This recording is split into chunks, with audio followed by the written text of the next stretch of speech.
friends that live right across the street from me. Yeah, well, that's actually how I got introduced to it.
Okay, can everyone hear me? Yes.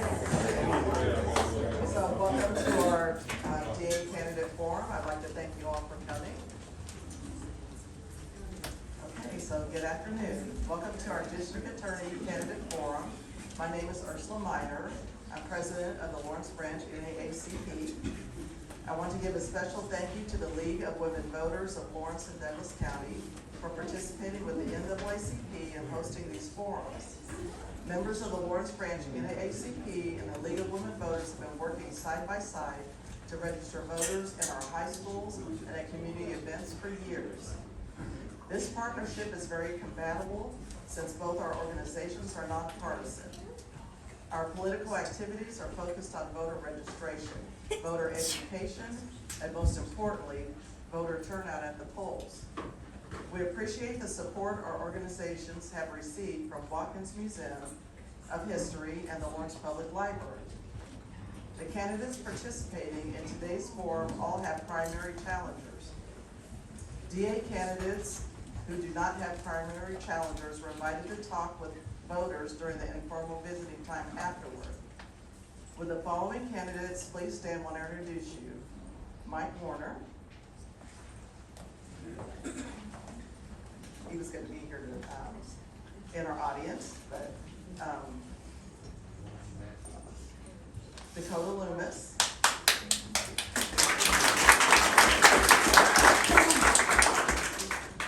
Suzanne Valdez.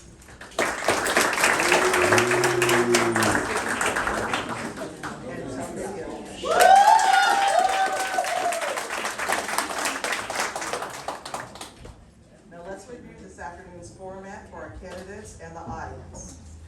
The questions I will ask were developed by members of the NAACP and the League of Women Voters. Each candidate received the questions in advance. Each candidate will have a specific amount of time to answer the questions. Our timekeeper, Wendell Kamari, will let each candidate know when and where 15 seconds left to respond, and then the time is up. We respectfully ask that the candidates stay within the time allotted for each question. The seating arrangement we have today was determined randomly. There will be no additional questions from the audience. Instead, we have asked the candidates to stay after the formal questions and answer period so you can visit with them. The League of Women Voters and the NAACP cannot endorse candidates, but all candidates are free to share campaign materials, seek volunteers, and answer additional questions. So let's begin.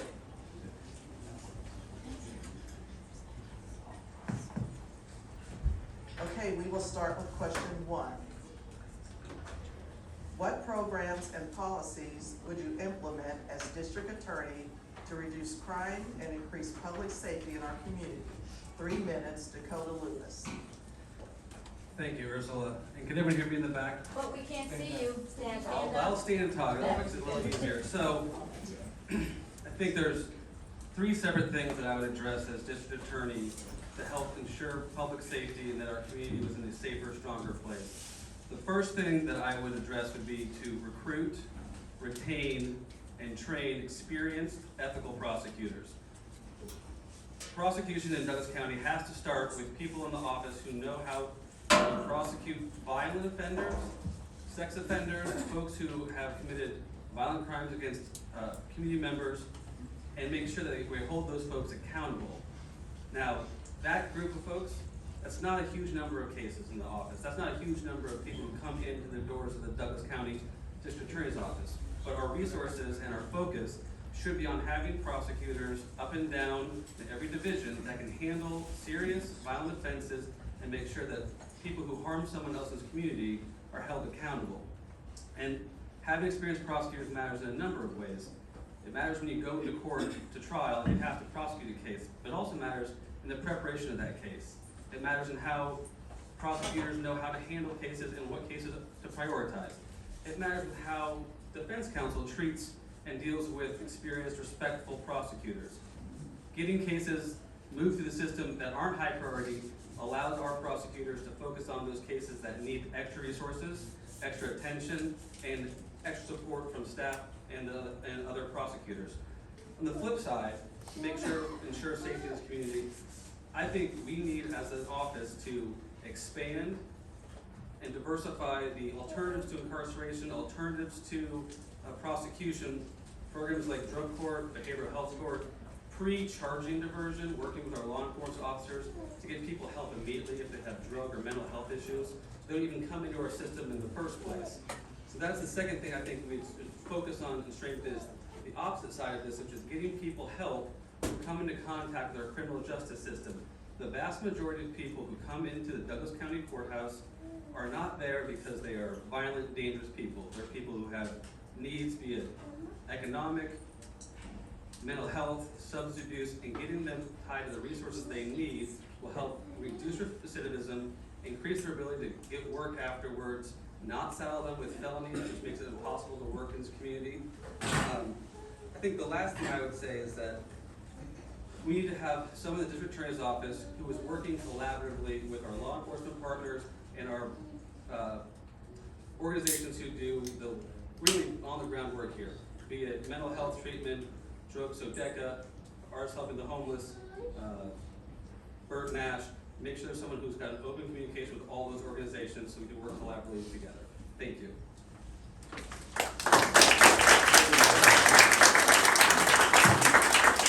Next we have Tony Hill. To answer this question, we first have to have an understanding about Kansas laws. And in Kansas, if a person commits a felony with a firearm, they are presumed prison. That's a violent offense. And it's very troubling when you have individuals doing crimes with firearms and they receive probation.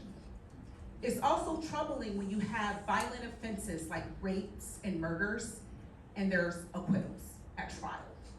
So we must make sure that we are prosecuting violent offenses appropriately. And that is making sure that we have competent, skilled, experienced attorneys that can handle and try the cases. I was so concerned about some of the things that I learned about as far as the convictions and the kind of different pleas of probation that I decided to kind of think about running back in May. And during this time, May of 2023, Mr. Loomis and I, we met at Ladybird, and we discussed what are ways we can do to make sure that the community is safe. And one of the things we discussed and made promises amongst ourselves was, not to have a 3-person race, but we're here. And so I used that as an opportunity to start reaching out to the community, because we need community involvement. Reaching out to the north, to the east, to Sunset, to be proactive to hear what are crimes that are occurring in their particular area, so we can develop situations communally to address those problems. I also heard during our visits with these particular neighborhood associations, a program that we have in Wyandotte that I would like to bring here. In Wyandotte, we work with the federal government to refer cases with individuals who are on probation or parole or have a gun near a school, to make sure those cases are prosecuted federally, because there's different maximum and minimums in the federal system. So it's important to use the resources that we have. For instance, we have crimes that if a person commits a crime with a gun, it's prison. We have the federal government that we can use to prosecute violent offenses. I also believe it is very important that we, as a community, take out individuals possessing guns illegally. I'm a 2024 Moms Demand Gun Sense candidate. I believe in the Second Amendment, but I also believe that we must have sensible gun control. So one of the things that I would like to do is to partner with law enforcement to do a gun buyback program, so individuals can turn in their guns, no questions asked, receive payment and money from it. The less firearms illegally in our system will most certainly curb violence. And those are some of the things that I would like to do as your next district attorney. Thank you. Thank you.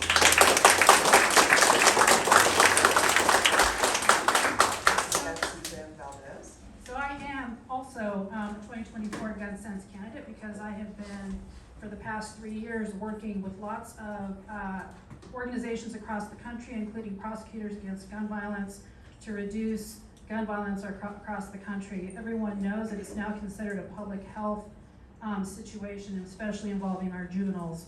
On Monday, I'll be working with the school board. We're going to have a meeting about what we can do to decrease that in our community, because our community has been hit just like those across the country.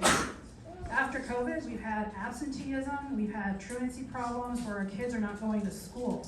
And when they're not going to school, they're engaging in shenanigans, things that are violent. So we need to figure that out. We need to do some prevention, we need to do some education, and we need to take care of our children. But consider the question that was being asked. I will tell you that I want to give a shout out to our law enforcement, who work every day 24/7 to keep our community safe. And they do that, and we work with them to ensure public safety. While there is no formal programming that I can authorize law enforcement to do, because that's not my lane, I work with them collaboratively every day to determine where the issues are concerning public safety. This is a 24/7 job, 24/7, 365-day job a year. We're trying to make sure that our community is safe and hold those accountable that engage in violent crime. Formally, my office takes strong policy positions on gun violence. In fact, we have a no tolerance policy for gun violence, and we do what we can. We also go after illegal drug distributions and fentanyl. Fentanyl is a big problem in this community, and people are dying because of fentanyl distribution. We are using our resources to do that. Lastly, we are going after child sex assault and adult sex assault cases. We are preparing those cases with our law enforcement agencies. We are doing everything we can to prevent those crimes. And this is violent crime in our community, where we're using our resources. The second piece I want to talk about is prevention. We need to do everything we can to prevent gun violence, especially juvenile gun violence. We need to do everything we can to prevent fentanyl and the awareness of fentanyl. I am out there so people don't die. I am out there in the community trying to educate high schools, colleges, sororities, fraternities about the dangers of fentanyl use and death. Lastly, I will say that we are doing all kinds of multidisciplinary teamwork, from the homelessness team, from the mental health team, from the drug and alcohol team, that involve multidisciplinary people involving the Kansas Department of Children and Families, DECA, Burt Nash, all of those community partners who come together and figure out, do we need to put this person in the criminal justice system or not? Can we use alternatives? Do we need to put them in the criminal justice system to hold accountable? That's what we're doing, that's what we've been doing, and that's what we're going to continue to do when I get reelected. Thank you.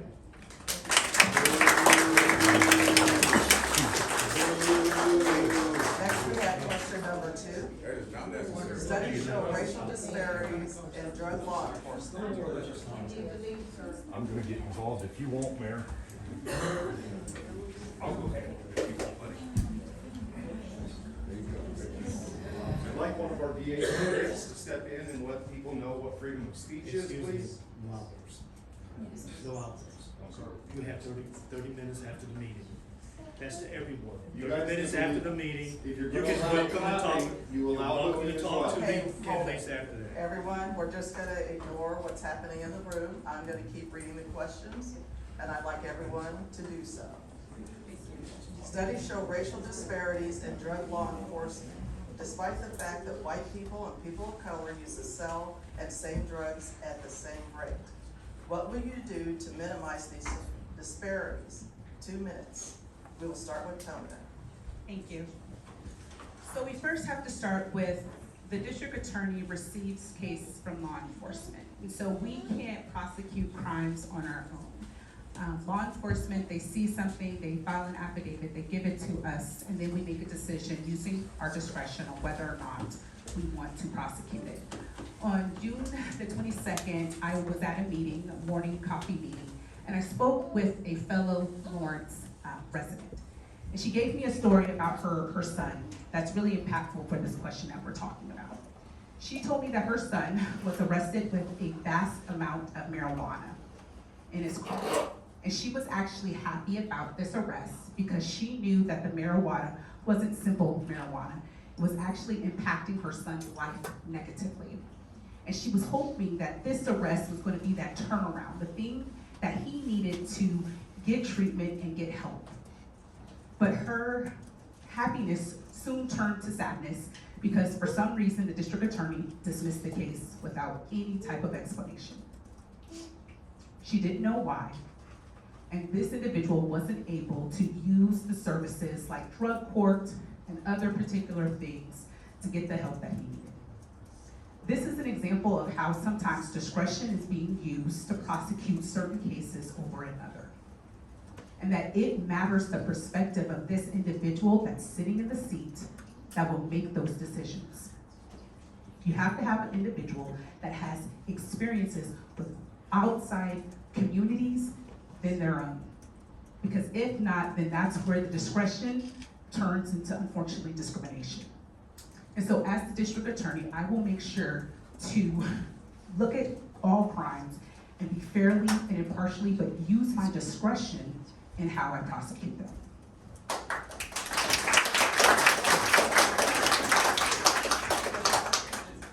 Next, we'll have Suzanne Valdez. So the war on drugs began in the late 1970s and 1980s, and as a result, the difference between crack cocaine and crack has resulted in mass incarceration of brown and black people. We've seen that, and we're trying to fix it. As a result, my policies here in Douglas County are very simple. We're enforcing them, and it's working. Simple possession of marijuana has not been prosecuted for years. We're not doing it. We are prosecuting distributors of drugs, especially fentanyl and anything else that's highly addictive. To Ms. Hill's point, the reason that case was dismissed was because whatever case she's talking about was probably there was lack of evidence.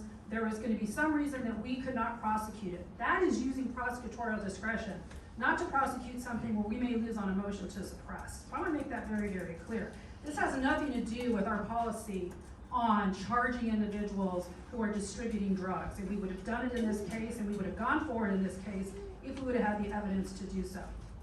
The other thing I want to tell you is that we're using our alternatives. We cannot prosecute our way out of addiction. We cannot prosecute our way out of mental illness.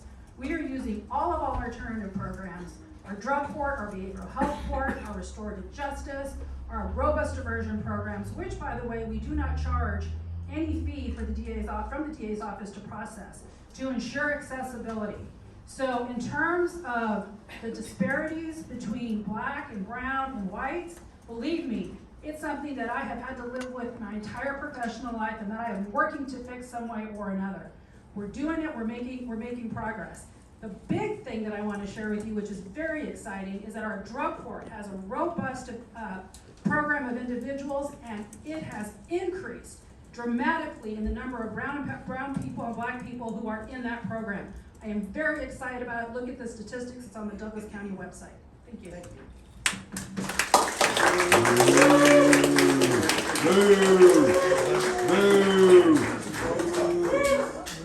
Next, we have Dakota Lubis. Thank you. I think first and foremost, there are policies in place, as Ms. Valdez just said, DA Valdez just said, start under DA Branson to not charge misdemeanor simple possession of marijuana. That would certainly continue in an administration if I was the Douglas County District Attorney.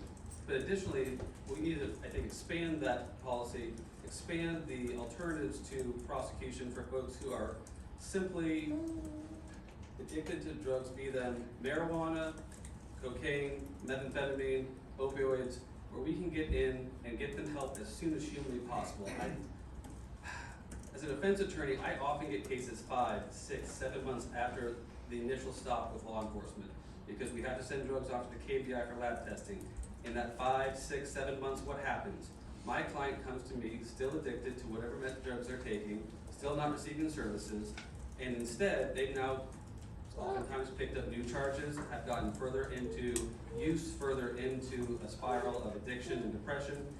Getting interventions at an early stage is crucial to helping people get out of our system. Pre-charging diversion, working with law enforcement to get people connected to service providers in our community immediately upon contact with law enforcement. If law enforcement stops someone, law enforcement comes to contact someone who has fentanyl on them, get them into a treatment program before worrying about getting them into the courthouse. Making sure that they're safe and they're taken care of with the services they need should be our top priority as a community. I would hope that everyone on this dais would agree with me that prosecuting misdemeanor marijuana is a time suck that does not address the underlying issues that we see in our community. I think continuing that policy is a needed policy because, again, it goes back to discretion. If every case that comes across my desk with misdemeanor marijuana is being, that certain people are being targeted for that, I can't, we don't charge those, we can't use that discretion. And I'll talk about 2 other things. First, race-blind charging. Get affidavits, sorry.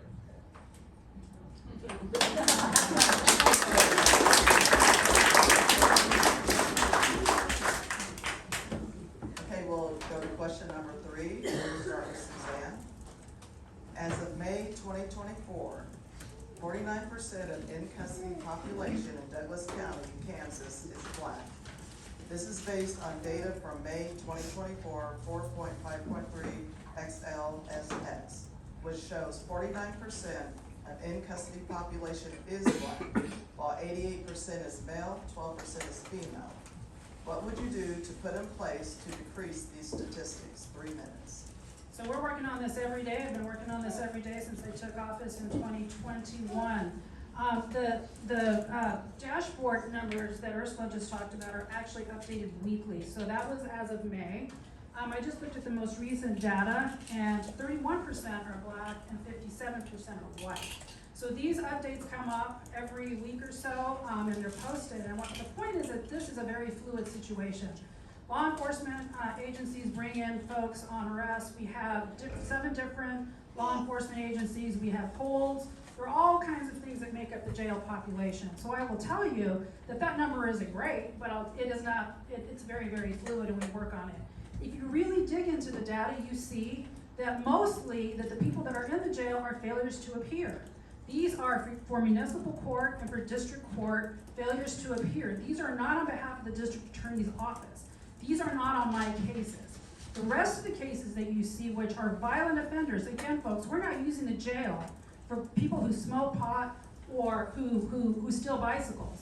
The people that are in the district, in the jail on DA charges are on violent offenses, murder, attempted murder, rape, child sexual assault. These are violent offenses.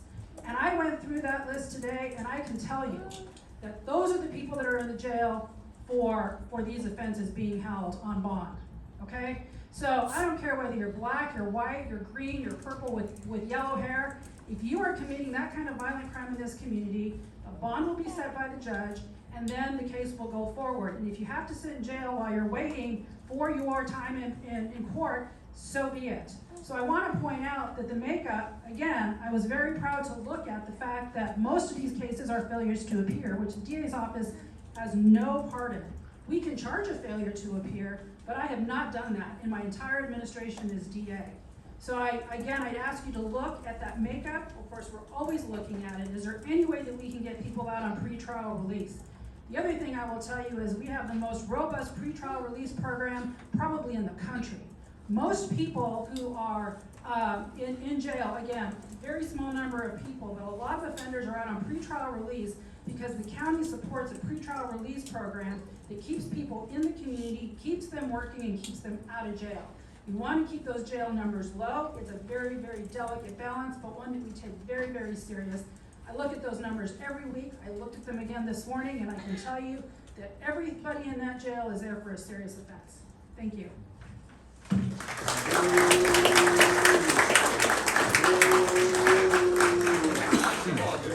Next we have the Cumberland. Thank you so much. So I checked the data too this morning, and the average stay for someone who's black is 40.5 days in Douglas County Jail. If you're white, it's 13.4 days. If you're Hispanic, it's 13.9. If you're Native American, it's, I believe, 12.7. That's just unacceptable. And I don't think that can be explained away purely by the type of crimes people are being held on. I think that can be explained away by 19 different variables, but the things that the district attorney's office can control, there's a few things they can control. I talked about this a little bit, started talking about it.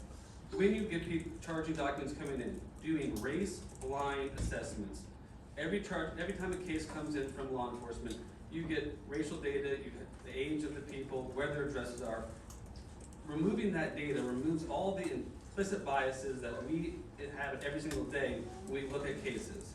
So if I don't know, when I look at a case to charge it, the age of the alleged offender, I don't know their race, I don't know where they live, all those things go into, unfortunately, how we treat cases and how we prosecute cases as prosecutors. You see it again and again across every sector of our community. How black women are treated in hospitals in prenatal care. How black children are treated in preschool and in schools where their behavior is treated as aggressive, where white children like me would be treated as being just a boy being boys, kids being kids. This builds up on itself over time until it gets to the district attorney's office when cases come across the desk. So removing those implicit biases is an important step to make sure we're focusing on the right issues. Can we prove a crime? Has a crime occurred? Second, I'd say is we need to, I think, stop, or at least discourage, highly discourage pretextual stops. Kansas State Troopers, last year, there's a case in federal court. Clearly, we're making pretextual stops, targeting people from out of state who were brown and black.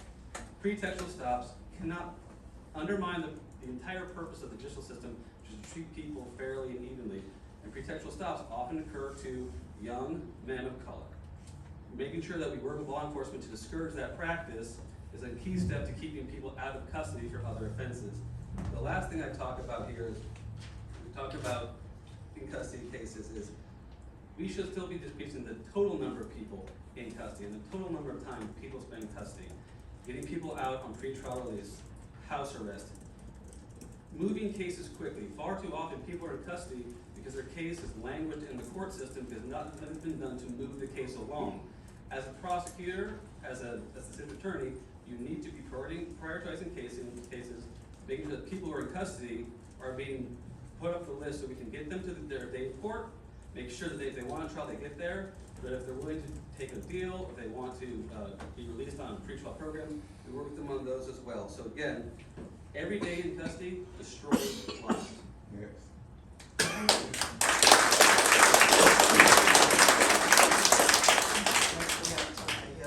I'm so glad that Mr. Lewis brought those facts in because that was actually on my list to bring in. And also to talk about the fact that the Criminal Justice Coordination Council here in Lawrence, they stated that black the black rate in Douglas County jails and custody is higher than the US. So again, we can't just blame it on other factors like municipal court, because the individuals that make the bond decisions for the in custody, that's the district attorney. They make those decisions. And one of the things that I would like to stress is you have to make sure that the individuals are using the law to guide their decisions. Whoever is the next district attorney, they're gonna have to take an oath. And that oath is to defend the Constitution and the US Constitution and the Kansas laws. So if you have a district attorney stand before you to say, I will not prosecute a law, that means that they have no problem breaking other things. That means they're not using the law to guide them. They're using their personal beliefs, their bias, all of those things to guide their decisions. You want a district attorney that says, I will follow the law, regardless if it's unpopular, because we are supposed to prosecute without fear or favor. And in Kansas, it's illegal to possess marijuana, so you use your discretion to do that appropriately to get those individuals the help that they need.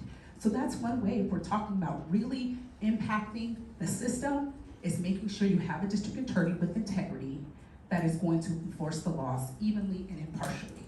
I also worked on the Justice Matters that had a Bureau report, and they provided specific details that should be followed, and I hope whoever's in this seat gets the Bureau report and actually follows the recommendations. Such recommendations included creating cross-training amongst the staff with the law enforcement for implicit bias. Not rhetoric, but making sure that you're doing things appropriately to give them the training that they need to make important decisions. So we have to have a district attorney that is also knowledgeable about the community, engaging in every place, every single individuals, north, east, Pickett, Lecompton, Baldwin City, Eudora, not excluding particular individuals, because when we broaden our perspective, that is how we then can enforce laws fairly and evenly, and that makes sure that when we're making those bail and bond decisions, we're doing it in a neutral basis. Thank you.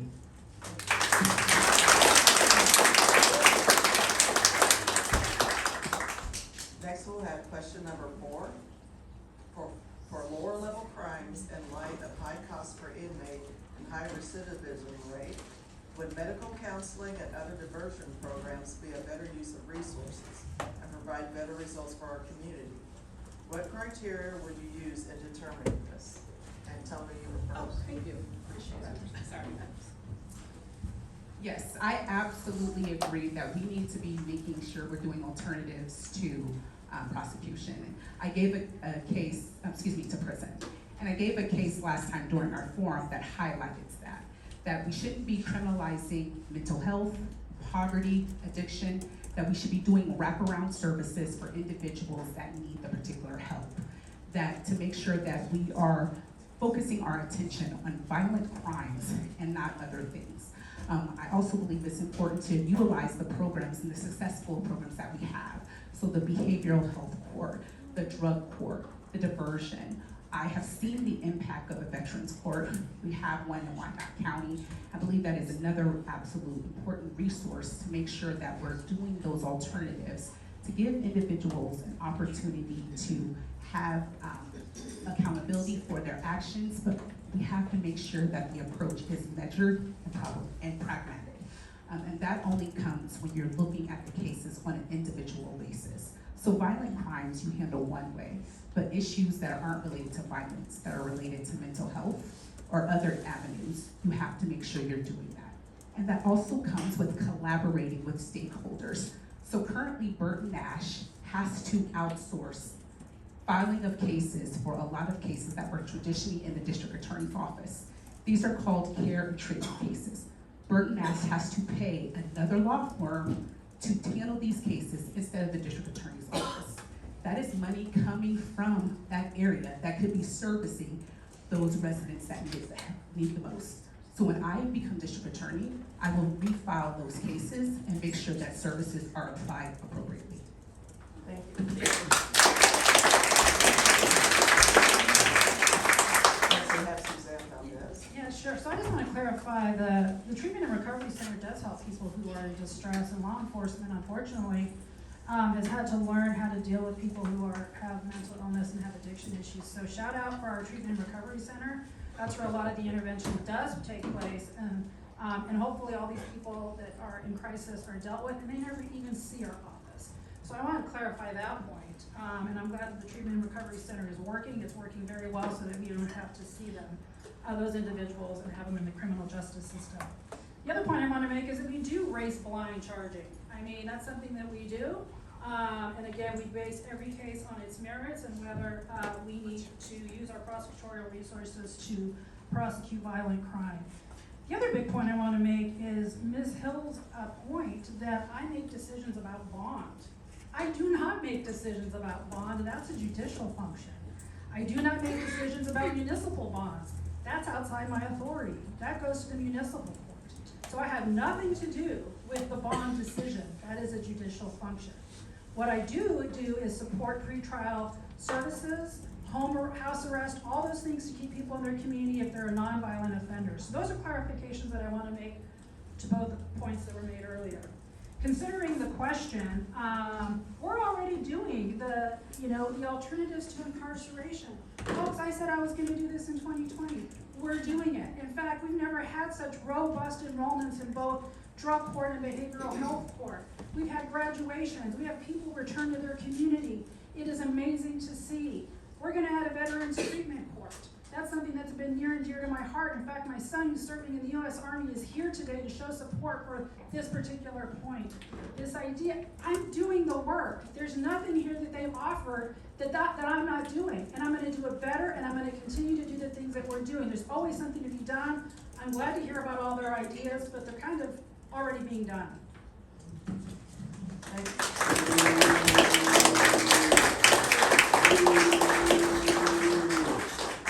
Next we have Dakota Loomis. I think the answer to this question is yes across the board. Yes, we should be doing more with mental health services. Yes, we should be doing more to get people into treatment. Yes, we should be doing more for alternatives to incarceration, be it pre-charging, post-charging, diversion programs, and diversion. And DA Valdez is absolutely correct. There are a number of programs that are stood up right now that are offering those services to folks as of today. The issue is that there needs to be an expansion of those programs. We need to redirect resources to those programs for nonviolent offenders, first-time offenders, young offenders, juvenile offenders, and make sure they get to those programs as soon as humanly possible to avoid the negative outcomes of being in custody, the negative outcomes of being in the court system. Every day you're in custody, you're closer to losing your house, you're closer to losing your child, you're closer to losing your pet, job, you name it. Being in custody in Douglas County is doing harm to individuals and families every single day someone's in there. So as district attorney, I'd be open to any and all alternatives, be it house arrest, expanded pretrial release policies. As far as the district attorney's role, again, you can actively ask for certain bond conditions. You can actively ask for the judge to do certain things with bond.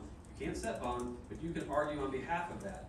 And so when I go into court right now as a defense attorney, I'm arguing to keep my clients out of custody. I'm asking the judge to do anything but keep them back in custody. The district attorney's office can join with me or not. That's the power that the district attorney's office has, is to make recommendations.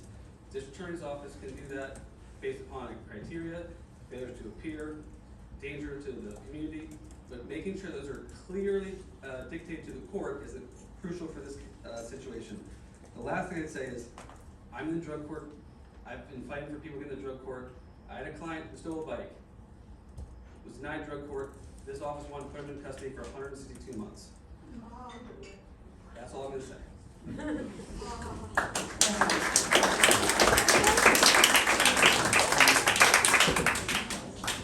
Next we have question number 5. What should be the relationship between the DA and local law enforcement? We will start with Dakota Loomis. I think the relationship between local law enforcement and the district attorney should be respectful, professional, and transparent. I think every day you're working with law enforcement. You have to agree with law enforcement every single day, but they are partners with the district attorney's office in the prosecution of cases. In a sense, it's a trust but verify. So every day you're working with law enforcement, if you can't have open communication with them, you can't have open disagreements with them and work to resolve situations in a collaborative way, what you end up with is cases being investigated substandard level or missing things that the district attorney's office knows about and can help law enforcement, guide law enforcement to better do their job. Similarly, law enforcement can better guide the district attorney's office to know who they're dealing with day in, day out, who may be a problem in the community that we wouldn't see on single cases coming in, but they have better experience being the people in the field, working in our communities every day, talking with the folks in our community to see who really needs to be policed in a different way, who needs to be prosecuted in a different way. I'd also say, as a Baldwin City attorney, I work closely with Chief Patrick in Baldwin City. Politically, we could not be further apart. He's conservative Republican, I'm not. Professionally, we share very similar values. He shares values with me about respect, trust, openness. When we have issues, Chief Patrick and I can sit down and talk about them immediately. Recently, we had a suppression issue that came up. I learned that the office was doing things that were going to be a problem for us in court. Chief Patrick and I sat down and immediately. He came up with a solution, implemented that solution. We talked with the officer to explain why we needed to be doing things in a different way. And because we had an open policy, because we had trust between the two of us, officers listened to me and I listened to them about how I could best help them come to the court with the evidence we need to convict people of DUIs and other crimes in Baldwin City. Thank you.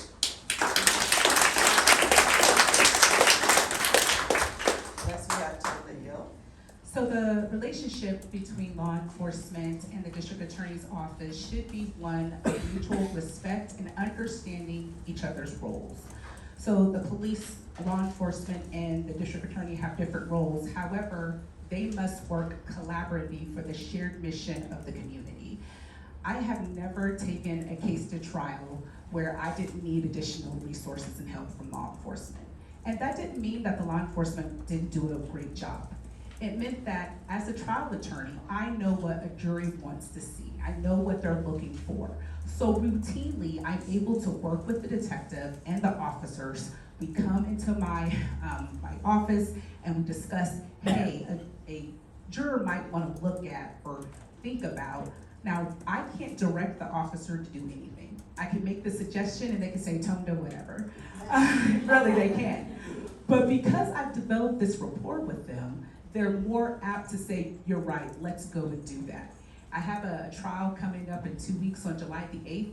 After I leave this forum, I'm going to head to Kansas City to do the same thing that I'm talking about, to review the case, to take it one step at a time, do best practices. That's the type of relationship you need. You also need a relationship where you can train. So if an individual is doing things improperly as far as stops, violating individuals' constitutional rights, you need to have the rapport with them so that you can come and say, let's do this type of training. When I was the director of the Sexual Assault Victims Unit, I routinely trained officers about best practice. An example, I had an officer do an interview and ask the survivor, did you orgasm?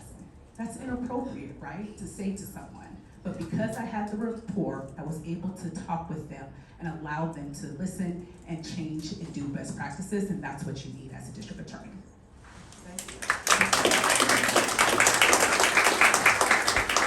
Next we have Suzanne Valdez. So law enforcement and prosecutors are really, we're one family, we're the state, we prosecute crimes, law enforcement does their investigation, we do the prosecution. It has to stay that way because we're all both in separate lanes. I will tell you that it is one that's like a sibling relationship. Sometimes you get along, sometimes you don't, but you work it out and you do what you gotta do on behalf of victims and the community for public safety. I will tell you that one of the things I'm very proud of is our Brady Giglio policy, which we implemented immediately after, about a year after I was in office. We work with all of our law enforcement partners to make this work, and our checklist so that we can make sure that anyone who testifies, any law enforcement officer who testifies in a very serious case is not giglioed. And to be giglioed means that you've engaged in some sort of misconduct that needs to be divulged to the defense. And I will tell you, as Mr. Loomis has said that he works with Chief Patrick, he is the only, Baldwin City has the only giglioed police officer that I have refused to take testimony from because he has stolen things and he has not been truthful. I made that clear to Mr. Loomis, And he still is using him as a Baldwin City police officer. So take that into consideration. I will tell you, we have good people working on the streets, keeping our community safe, but I will not take any testimony or prosecute any case where anyone is giglio. And Mr. Loomis knows that. The relationship is one of collaboration. We have law enforcement officers coming in our office every day, working all the time on these cases. Yes, there was a distraction about the policy. You know why? Because there wasn't one in place before.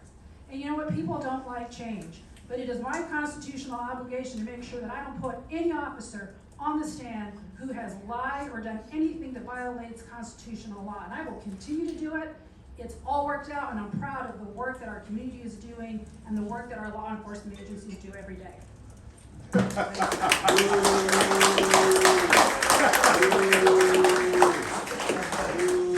we'll go to question number 6. What would you like to say in closing? 3 minutes. We will start with Suzanne Valdez. I have been your DA for 3.5 years, and I have a proven record, and I have been tested. I am tested by people like this every day, and I get it done. I get it done, no matter the distraction. You know why? Because I care about every single one of you in this community. And in 2020, I promise change.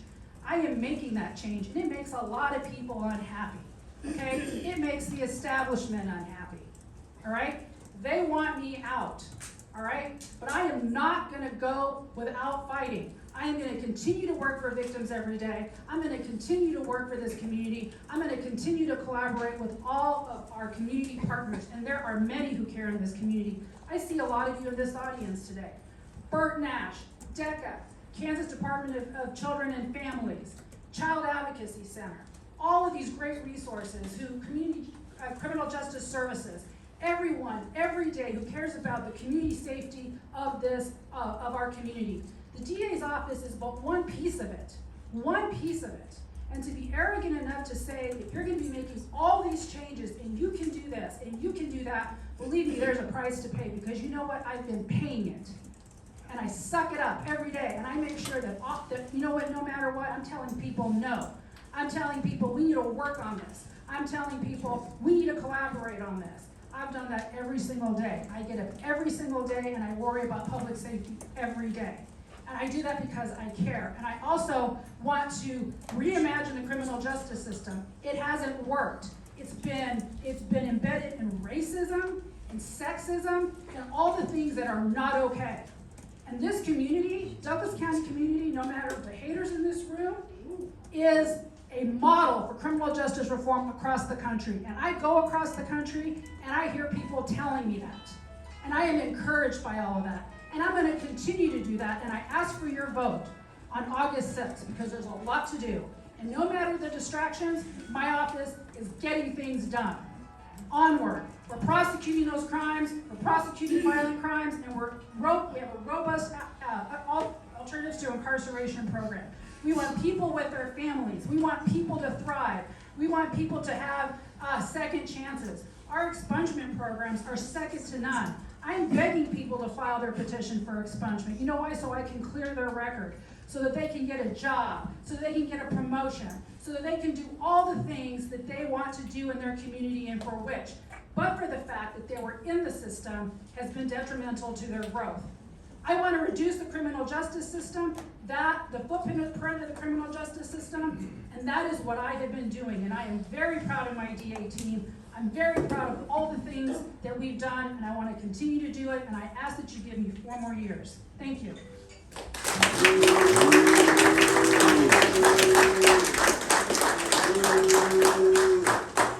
Next, we have Dakota Lewis.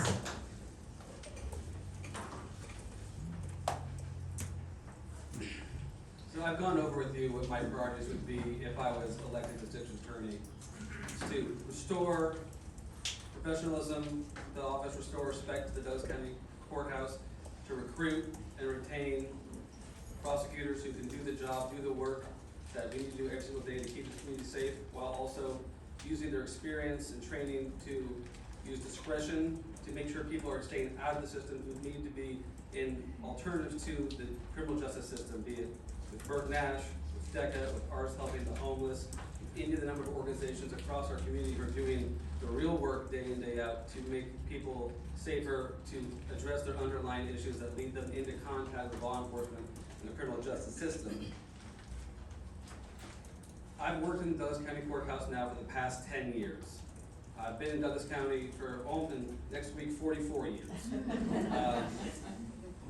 I've been going across the community since I started working for Social Service League, Humane Society. I've worked across this community with different organizations to support our community and support expansion of programs for folks who do not necessarily have the means or access to those programs. As a district attorney's office, that collaboration will continue and expand to make sure that the folks that I'm working with as a drug court defense attorney are having even more access to the people who need their help, who need their assistance. So we're keeping people out of custody. We're keeping people in programs that will help them to not recommit offenses, to not come back into the Douglas County Courthouse. But those are all the things I can tell you. What I've asked of you is go to the courthouse, talk to attorneys in this community, talk to court reporters, talk to probation officers, talk to law enforcement officers who've worked with me. Ask them what their opinions of me. I can tell you all day long how great I am or all the things I'm gonna do. What I can't do is verify that for you. I'd ask that you go around this community and talk to people who've worked with me, my clients, be it Baldwin City, the people I've represented as who've been charged with crimes. Talk with them and ask them what they think my values are. I think if you talk with them, you'll hear the values I have for them. It's respect. Respect for them, respect for this office, respect for the system. I treat folks with dignity and fairness. And that those are the shared values that I want to bring back to this community. I want to make sure that all of our organizations working together can impose those values on our community to make us a safer, more connected community where all of our organizations are working in concert to get the help to the people who need it and keep the few folks who are violent offenders in custody and off our streets. So with professional, dedicated prosecutors, expansion of alternative programs, and then a restoration of professionalism to the office, I believe we can do that. That's why I'm asking you to vote for me on August 6th. Thank you.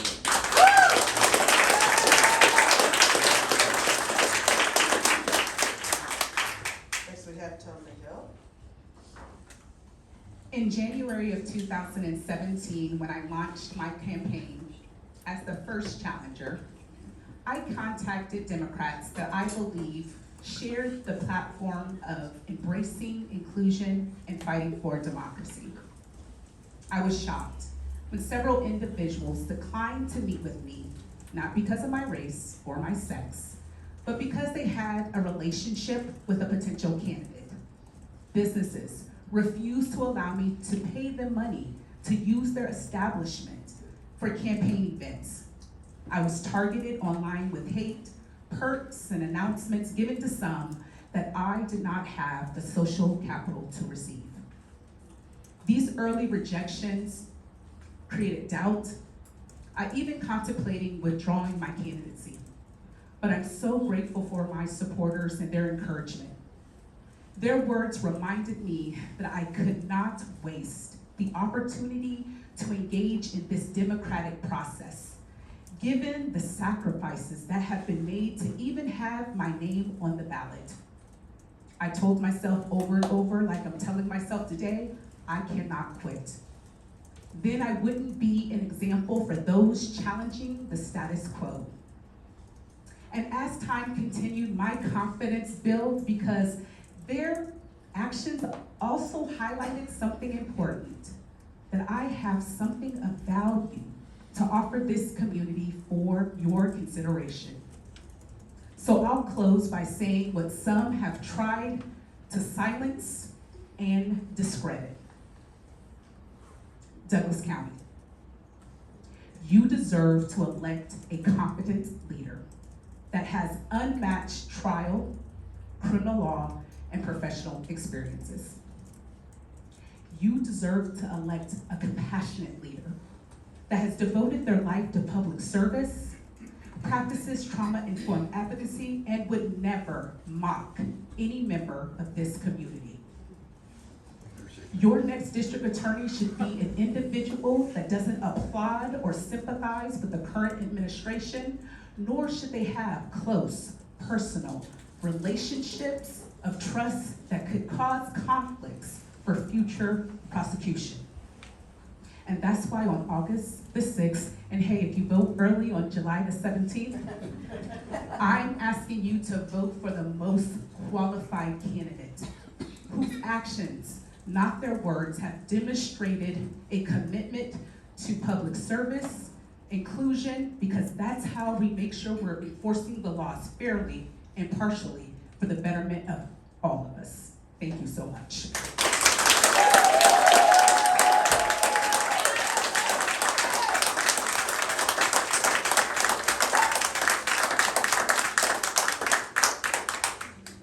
Thank you. I would like to thank you to all the candidates for participating in our forum today. Thank you all very much for being here. Thank you so much.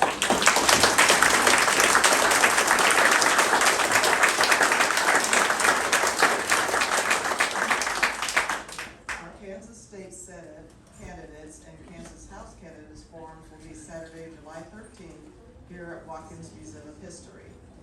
Now we invite everyone to visit with the candidates. We ask them to stay around a little while to talk to everyone, including those of you who do not have primary opponents. We have maps so if you learn what district they're in. You can also check your voter registration and learn more about the NAACP and the League of Women Voters. So if everybody sticks around for a while until we get to the next forum, which will be the county commissioners. So just hang out for a little bit and we'll be on the next forum pretty shortly.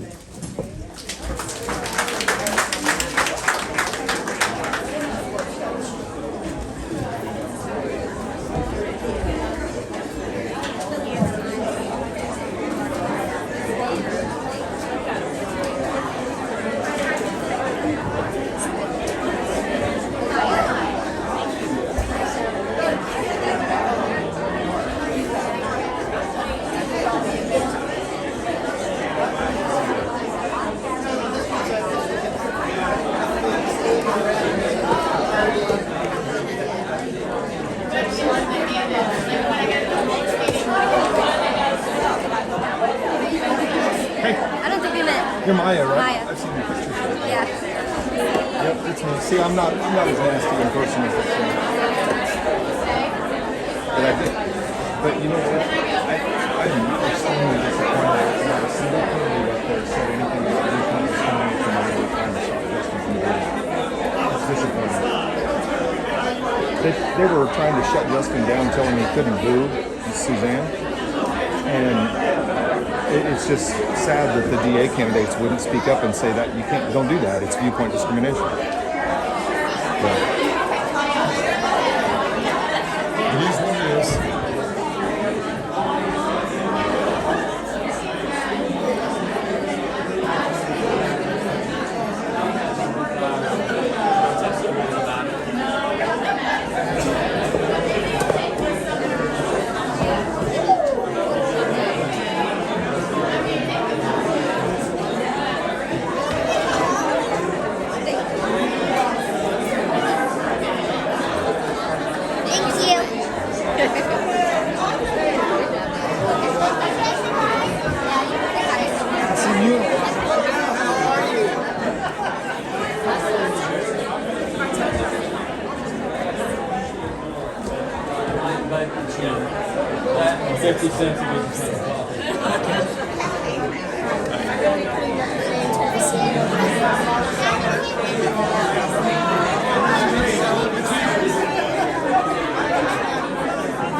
Did the crazy guy leave?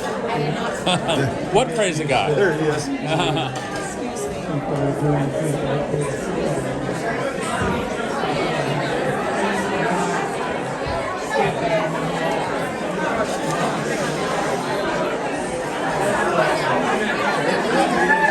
I don't know where he went. It's Mayor.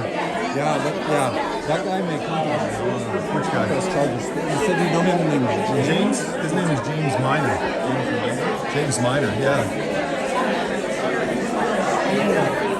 Well, see, they wanted to, and I wanted to stop that immediately with them going off and taken away from me. These people have a right to come here. But I'm afraid you don't know what viewpoint discrimination is, do you? I think I would know a little bit about discrimination. Apparently you don't know what viewpoint discrimination Well, the thing is, people come here, and I'm saying this to both of you. They come here to feel comfort. They feel to come here and to hear the position, not to hear outbursts from you. Talk me down all you want. You can say DAs. You can say DA. No outburst. That's the rule. That is the rule. That's the rule. If you don't like it, you can leave. No, they're clapping.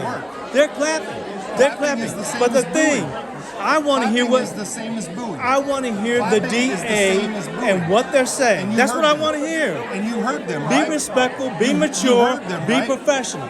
You heard them, right? Be professional. You heard them, Be right? professional. You heard them, though, right? Be professional. That's all I have to say. Oh, so we have to act in a certain way for you to be okay with us. That sounds good. That sounds good? That would be called nice. Viewpoint discrimination. I It's called viewpoint discrimination. You know what I call it? This is a political function. It's I call it viewpoint lack of discrimination. professionalism, Maybe lack of that's maturity. Maybe that's why your fucking community police review board fell flat on its fucking face. Well, you know what? You know what happened with the... Could you please take it down just a second? Yes. No, this is actually about viewpoint discrimination, and I'm disappointed, thank you. disappointed that none of the DA candidates stood up You- and said and you- anything about it. It isn't about you. It is The viewpoint main thing- discrimination. the main- He's aware of it because he said that it would have been just fine if we'd have been cheering or clapping and things like that. No, you don't But have to the do booing- anything. The booing was the problem. You're coming here and you're making people feel uncomfortable. No, you How? Because of what you did. What? What you did. The What outburst, did the I vocal do that made outburst. people feel uncomfortable? Did you look at their faces? Excuse me. So somebody, That's all I have to say. Be respectful and be calm. And be mature. Amen. They come here for the DA. They don't come here for you. But you guys don't understand viewpoint discrimination. I don't care about it. You don't care about it. Well, fuck you too. I don't care. See, that's the disrespect that you have for people. He just said he doesn't care about viewpoint But did discrimination. I That's use- disrespect did to I me. use an obscenity? That's disrespect to me. Did I use an obscenity? That's disrespect to me. Did I use I an can say obscenity? fuck anytime I want. No, you can't. That's an obscenity. Yes. Fuck, That- fuck, fuck, fuck, fuck, No, you fuck, wanna fuck. do I that. can say it You- all I want. Go over to the Freedom bird of and do that. speech is a Go over bitch, to the isn't bird it, and say James? that, but don't- Freedom of speech. Freedom of speech. Freedom of speech. Be careful. Hey, I want you to be careful making physical contact with me Come on, man. because there's already one police report happening. You're a Navy veteran. Living underneath. James, I got nothing else to do, dude. Navy veteran. You are a hell of a guy to try to look down on me. You not fell looking flat down. on your face I'm at the looking police down. review board because you You know can't what understand You know what I discrimination. did? I had a personal issue because I was You in the have worst. personal issues. I'll agree with that. You have a lot of personal issues, buddy. You cannot silence a viewpoint. I can do whatever You I failed want. though. You failed came at into it my though, didn't house. you? You came failed. into my This house. isn't your house. You came into my house. Look at this motherfucker. Look at this motherfucker right here. This is his house. That's right. It's my house. Moved the entire time. You came to hear the DA, and that's what people came to hear. James here decided he wanted to try to shut down viewpoint discrimination. He wanted to shut down people that didn't like a candidate, and he's pretty proud of himself right now. That's the kind of arrogance we deal with on a regular basis in here. That's the kind of arrogance we deal with on a regular basis. I'm sorry? Oh, thank you. Thank you. Don't worry. Yeah. They have issues. Tonda? Tonda? Oh, easy. That's bad. I know, hold on one second. I want to. Did Dakota leave? Well, I hope I didn't take it to an extreme.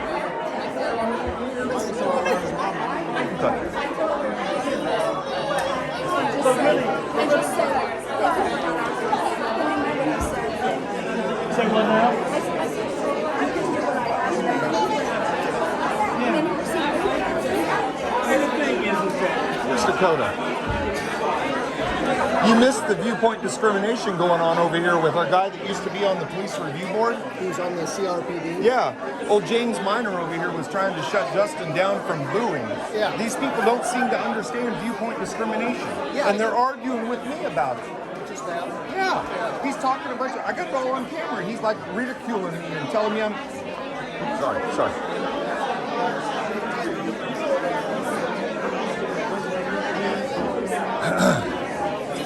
Hey, Gene. Hey, I got a question for you. Did you see what was going on over here with them trying to shut him down from Bowie? Yeah, I was blocked. Okay.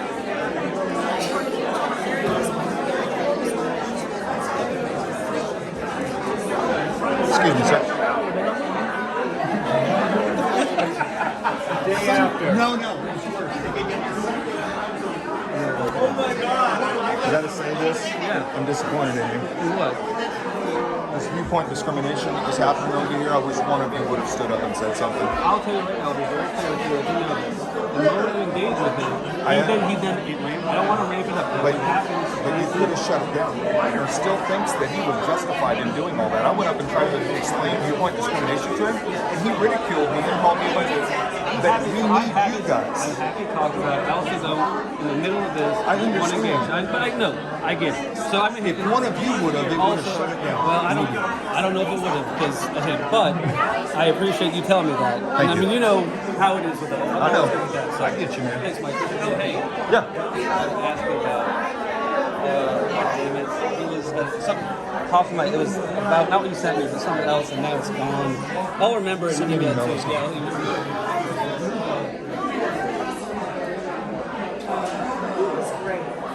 She didn't take off, did she?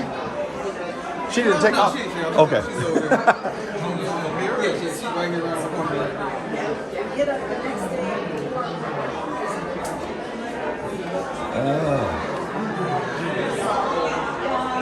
Working the crowd.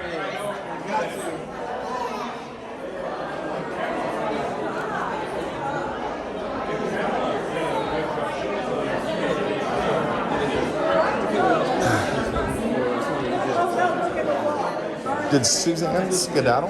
Was that? Did I think she went the back way. I don't know. Oh man.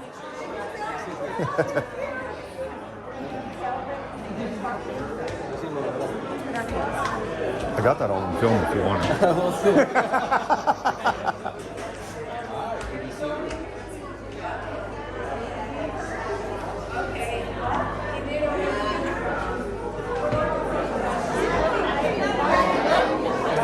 Hey, Taylor.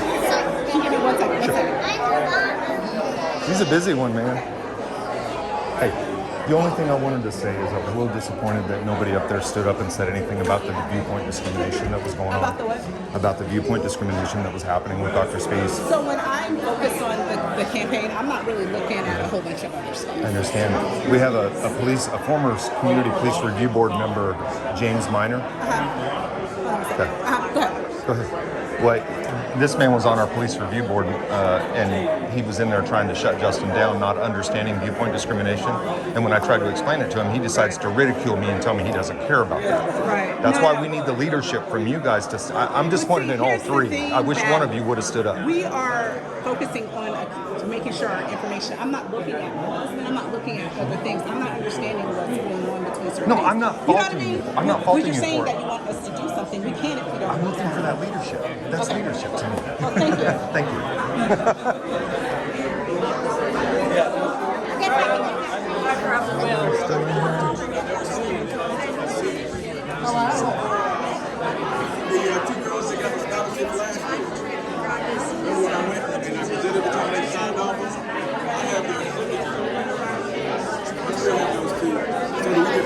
Suzanne took it up and out of here, didn't she? Hey, I appreciate the conversation I had with you.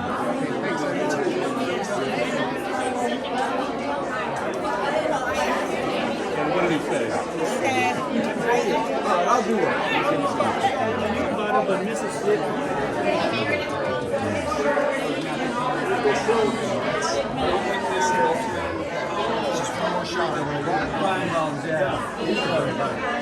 He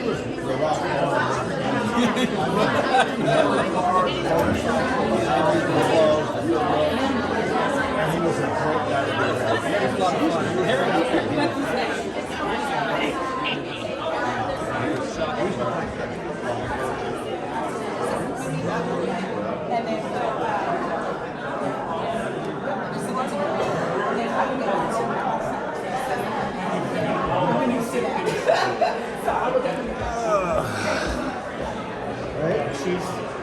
You know, were you here for all the ruckus at the beginning?